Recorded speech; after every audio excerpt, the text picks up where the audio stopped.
prisma de voces recorre el mar, el río y la montaña. Un silencio de colores resiste en medio de la guerra. Las balas no solo aniquilan vidas, también identidades. Cuerpos que son territorios vivos de reivindicación. Manos que tejen memoria y verdad. Entre versos y canciones, el arte como puerta a la libertad. Polifonías diversas. Nociones, historias, voces, liderazgos, luchas y construcción de paz de las personas LGBT en el marco del conflicto armado colombiano. Un podcast de la Corporación Caribe Afirmativo para todas y todos. En este episodio, la abogada Angie Hinestrosa y el politólogo Franklin Martínez, del equipo de paz y conflicto armado de Caribe Afirmativo, junto con las voces de las víctimas, intentarán dar respuesta a la pregunta: ¿qué significa ser una persona LGBT en el marco del conflicto armado colombiano? Es ser una persona empoderada de sí misma, capaz de trascender todos aquellos obstáculos que la vida le pone en su camino. Es capaz de afrontar todas las adversidades de la vida, la sociedad, su economía y principalmente la familia, ya que ésta, como pilar, ayuda a que todos los problemas que en sí tenga trasciendan de una manera ecuánime en su vida.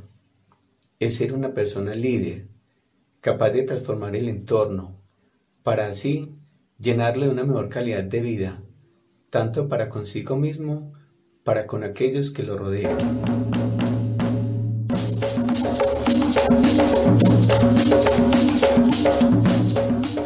Hola, bienvenidos a este primer episodio de este podcast de Caribe Afirmativo. Mi nombre es Franklin Martínez y en el día de hoy vamos a estar tratando la pregunta: ¿qué significa ser una persona LGBT en el marco del conflicto armado?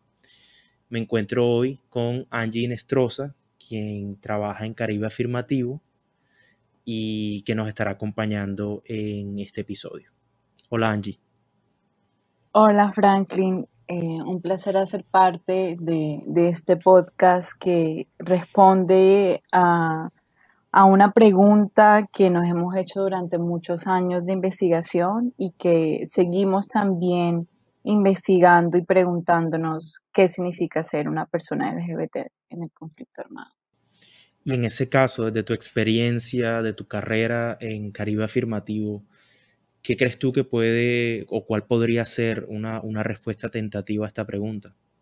Bueno, yo creo que podemos analizar o dar diferentes respuestas. Una es que, por un lado, ser una persona LGBT, lesbiana, gay, bisexual, trans u otra diversidad sexual implica, por un lado, tener miedo de ser perseguida, de ser desplazada, de sufrir hechos victimizantes, de ser objeto de los grupos armados a través de estas limpiezas sociales, de esta estigmatización y prejuicio que instauraron en muchos de los territorios. Significa tener ese temor de que en algún momento, por el hecho de ser como es, de tener una identidad, de tener una orientación sexual, podías abandonar tu territorio. Sin embargo, también implica resistir. Y eso es algo que nos hemos dado cuenta en las investigaciones, pero también en nuestro trabajo de campo con las comunidades y con las personas directamente. Porque una manera de resistencia es a través del reconocimiento y de esta identificación. Una manera de resistir es mostrar, es identificarte como tú te quieras identificar, mostrar tu orientación sexual, tu identidad de género y no permitir que nadie ni los grupos armados puedan quitarte esa identidad. Y esto en un conflicto armado y en esta sociedad heteronormada, patriarcal, que rechaza la diversidad sexual, es una manera muy fuerte de resistencia. Al mismo tiempo implica, de alguna manera, o transformar esas identidades para poder sobrevivir, hacer un sacrificio de dejar ser quien tú quieras ser, porque es una manera de proteger tu vida y proteger también la vida de tus seres queridos. A este respecto, Angie, quisiera introducir dos testimonios de personas LGBT que muy amablemente nos han respondido a esta pregunta y que creo que nos pueden dar unas luces que pueden responder a esta pregunta. Escuchémoslas. Ser lesbiana en el conflicto armado en Colombia significa vivir bajo la violencia basada en género y por perjuicio. No teníamos derechos a visibilizarnos, a tener una pareja del mismo sexo. Teníamos que juntarnos con un hombre, parir hijos, para aparentarle a la sociedad, a los grupos al margen de la ley y a nuestra propia familia. Vivir con miedo, temor, discriminación ocultas para no ser violadas, desplazadas o asesinadas. Es importante dar a conocer que hemos sido víctimas de la violencia desgarrada y desmedida por los grupos al margen de la ley y la sociedad machista y homofóbica. El grupo LGTBI significa una vergüenza, un desecho en la sociedad, según ellos. En el conflicto armado somos unas personas que según ellos no merecemos estar en este mundo. Después de escuchar estos audios, a mí me queda una duda y es en particular por qué ha existido una violencia diferenciada hacia personas LGBT en el conflicto armado, que ha hecho que las personas LGBT hayan sido particularmente señaladas por los actores armados. ¿Qué crees tú, Angie? Bueno, para dar respuesta a esa pregunta tenemos que empezar, digamos, a decir que parte del mismo sistema, ¿cierto?, patriarcal en el que vivimos, que rechaza esta diversidad sexual. Entonces nos enmarcamos dentro de esta sociedad y existe en el marco del conflicto armado o existió una estigmatización, una persecución y unas acciones violentas muy particulares, tanto físicas como psicológicas, contra las personas LGBT, con unos fines simbólicos y unos fines ejemplarizantes, y que se dieron y se replicaron en muchas zonas del territorio nacional, lo que de alguna manera no resultara conforme al establecimiento de sus objetivos sociales y morales de control territorial. Entonces existe esta violencia porque las personas LGBT eran vistas de estas maneras, eran vistas como alguien que teníamos que, digamos, quitar de esta sociedad para poder nosotros controlar y instaurar este régimen moral y social. Entonces, existió esta violencia diferenciada, esta violencia por prejuicio, ¿cierto?, que se basó en estas, digamos, estereotipos, estos imaginarios negativos contra las personas LGBT. No fueron conductas cometidas de forma aislada y su fin último, su objetivo era restringir las expresiones de diversidad sexual y de género, como ya lo dije, para controlar el territorio, la población y además ganar una legitimidad social. Entonces, se trató profundamente de un control de los cuerpos de las personas LGBT con base en estos prejuicios. Quisiera en este punto introducir otros dos audios de personas LGBT que nos hablan precisamente de esto que tú estás hablando, Angie, desde su experiencia personal. Ser una persona gay en el conflicto armado implica muchas cosas. Violencia, no aceptación por parte de los grupos armados. A veces los que no cuentan, con suerte, mueren. Pero pues la idea es que nos acepten y no tanto la aceptación, sino que podamos vivir libremente como queremos ser. Para mí ser LGTB en medio del conflicto armado es quedar uno entre entre la espada y la pared lo ponen a uno de carne de cañón. Porque no nos digan mentiras, a los bandidos también les gusta tener relaciones con uno y enseguida querer acusar a los que uno siempre ha tenido o a sus novios. Entonces le toca a uno como tanto de allá como de acá. Retomando un poco esto que nos han contado, me parece, bueno, primero muy doloroso y a la vez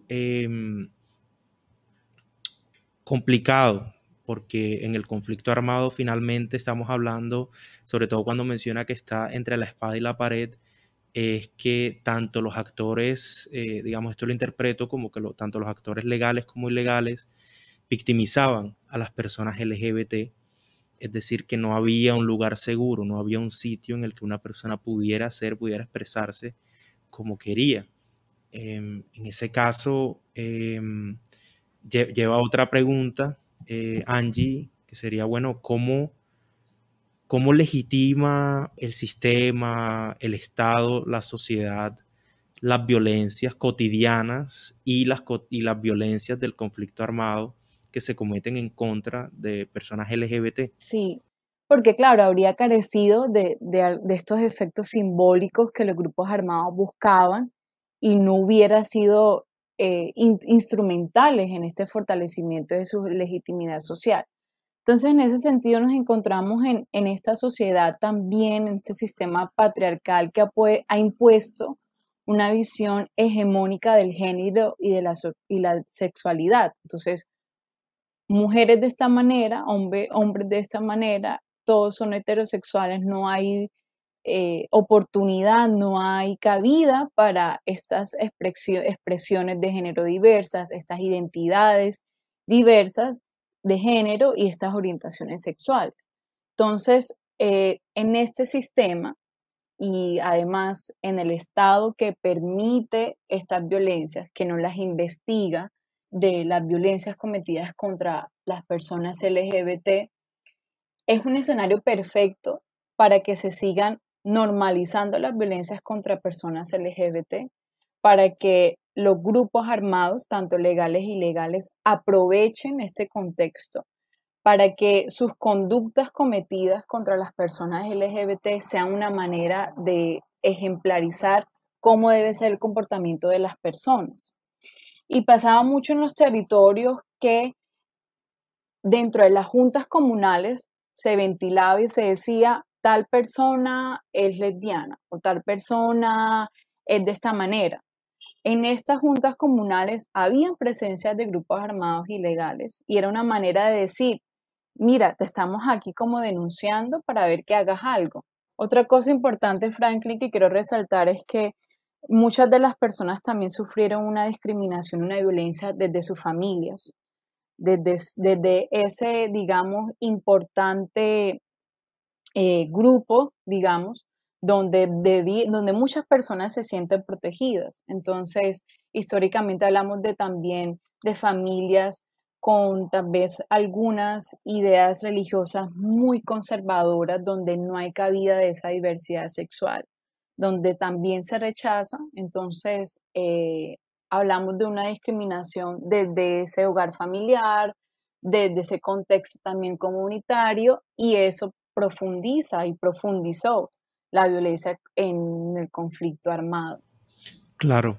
Yo quisiera entonces introducir dos testimonios precisamente que nos hablan un poco de la represión, de la poca capacidad de expresión que tenían las personas LGBT de mostrarse como ellas mismas querían. Escuchemos.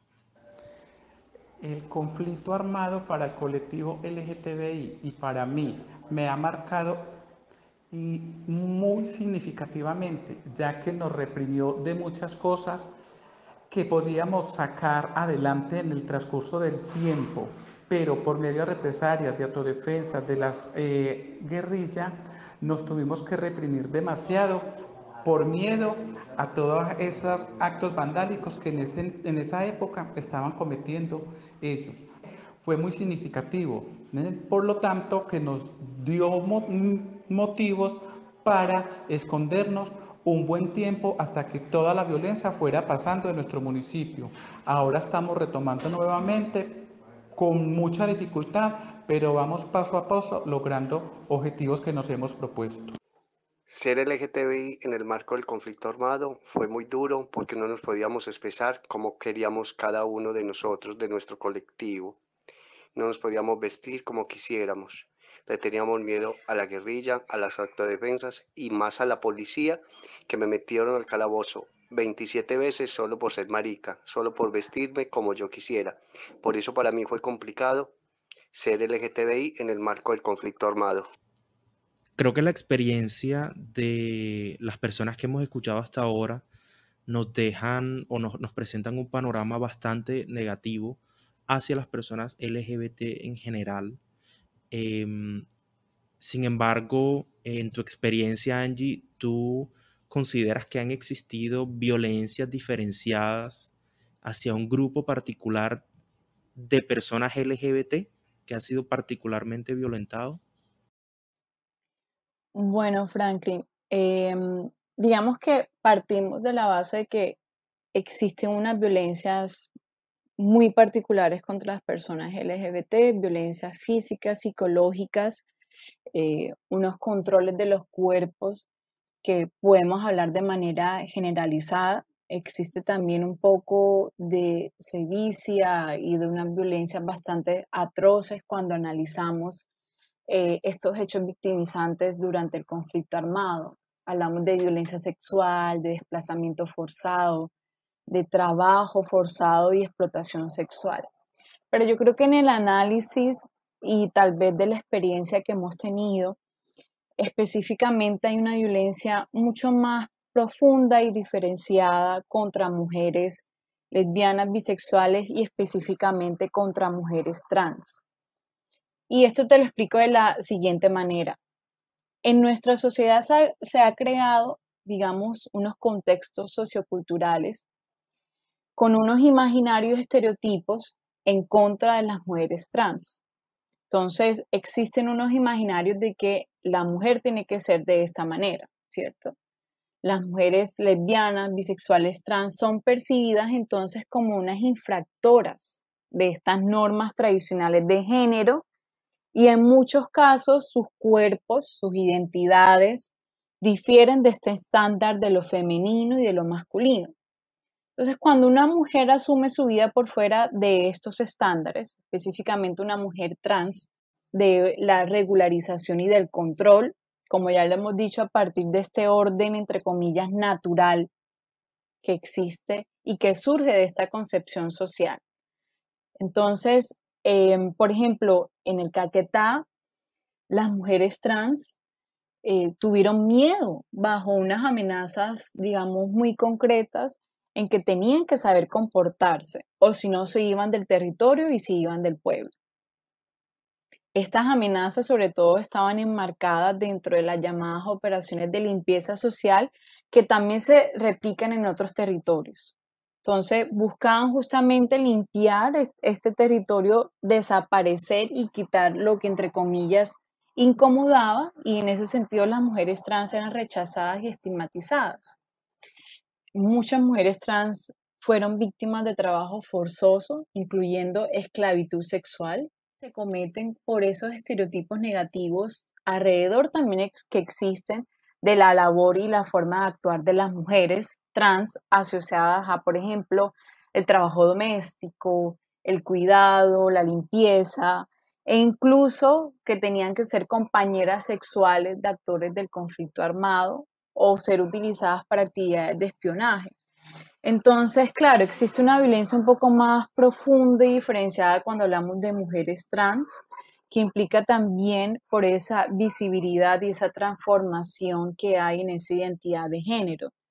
Aún más agudiza cuando hablamos de mujeres trans afro, mujeres trans indígenas, porque claro, existe esta interseccionalidad, ¿cierto?, digamos, de vulneraciones y de discriminaciones.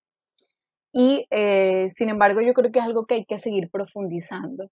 La labor y también finalmente el objetivo que tenemos Sabemos que el conflicto armado todavía sigue en muchos de los territorios.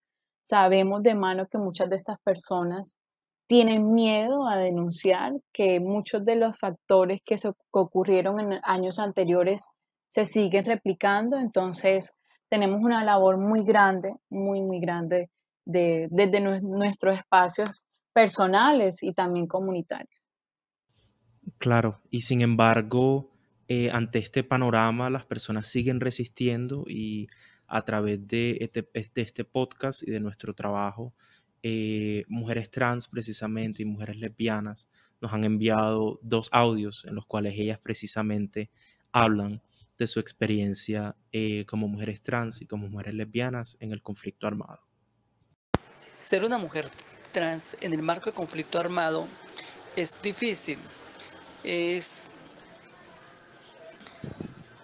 un desafío porque somos el blanco para ellos. Si no nos toman como objetos sexuales para explotar nuestros cuerpos y no hacemos lo que ellos quieren, nos amenazan y nos masacran. Hemos vivido una lucha bastante concentrada y muy triste, la cual nadie nos escucha. Es demasiado triste porque es la población que más se le vulneran sus derechos. Las mujeres trans son las más vulneradas en el marco del conflicto armado. Ser lesbiana en el conflicto armado en Colombia significa pertenecer obligatoriamente al género binario, en el cual debíamos ser hombre o mujer, pero nunca tener orientación sexual distinta, ya que como consecuencia pues esto traía la estigmatización en la que se enviaba un mensaje correctivo donde se justificaba el abuso. Te violo para que aprendas a ser mujer. Es claro que en parte estos abusos están enmarcados dentro de una estructura social heteronormativa en la cual nunca vamos a encajar hasta que no se erradique la discriminación.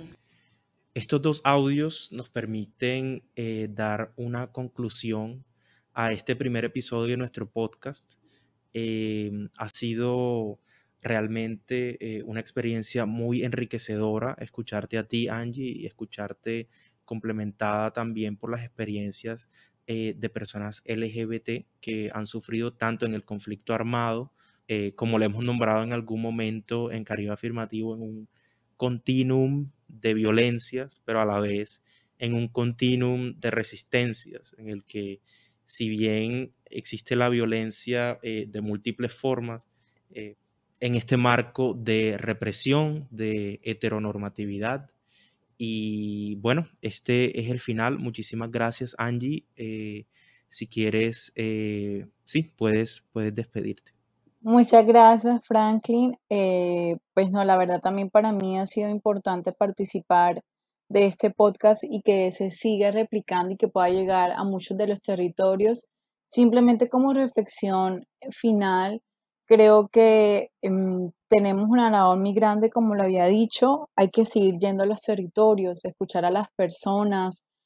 Sabemos que estos factores de persistencia siguen, sabemos que la discriminación sigue, que la violencia por prejuicio no solo está en el conflicto armado, sino que continúa diariamente, que tristemente el conflicto eliminó y retrasó muchas organizaciones sociales y políticas en torno a las diversidades sexuales y de género.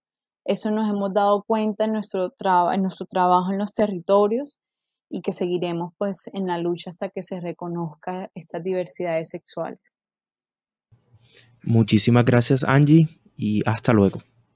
Este es un podcast de la Corporación Caribe Afirmativo. Un podcast para todos, todas y todes. Para más información nos pueden encontrar en nuestras redes sociales como @caribeafirmativo en Instagram y Facebook y @caribeafirmativ con V al final en Twitter. Un prisma de voces recorre el mar, el río y la montaña. Un silencio de colores resiste en medio de la guerra.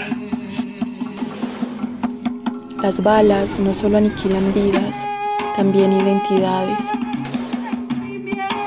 Cuerpos que son territorios vivos de reivindicación.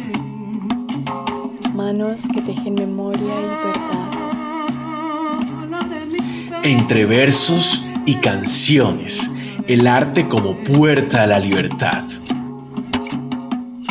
Polifonías diversas. Nociones, historias, voces, liderazgos, luchas y construcción de paz de las personas LGBT en el marco del conflicto armado colombiano. Un podcast de la Corporación Caribe Afirmativo para todas y todos.